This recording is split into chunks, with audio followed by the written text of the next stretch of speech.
وقضينا إلى بني إسرائيل في الكتاب لتفسدن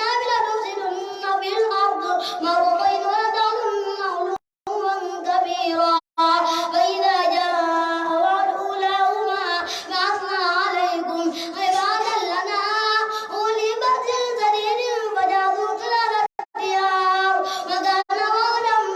مفعولا ثم رددنا لكم الكرة عليهم وأمددناكم بأموال وبنين وجعلناكم أكثر نفيرا إن أحسنتم لأنفسكم وإن أسأتم فلها فإذا جاء وعد الآخرة ليسوءوا وجوهكم وليدخلوا المسجد كما دخلوه أول مرة وليتبروا ما علوا تتبيرا عسى ربكم أن يرحمكم وإن عدتم عدنا وجعلنا جهنم للكافرين حسيرا إن هذا القرآن يهدي للتي هي أقوم ويبشر المؤمنين الذين يعملون الصالحات أن لهم أجرا كبيرا وأن الذين لا يؤمنون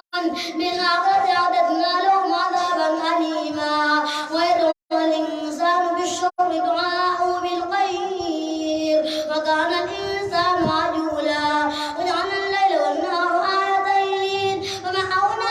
آية الليل وجعلنا آية النهار مبصرة لتبتغوا فضلا من ربكم ولتعلموا عدد السنين والحساب وكل شيء فصلناه تفصيلا وكل إنسان ألزمناه طائره في عنقه ونخرج له يوم القيامة كتابا يلقاه منشورا اقرأ كتابك كفى بنفسك اليوم عليك حسيبا من اهتدى فإنما يهتدي لنفسه ومن ضل فإنما يضل عليها ولا تزر وازرة وزر أخرى وما كنا معذبين حتى نبعث رسولا وإذا أردنا أن نهلك قرية أمرنا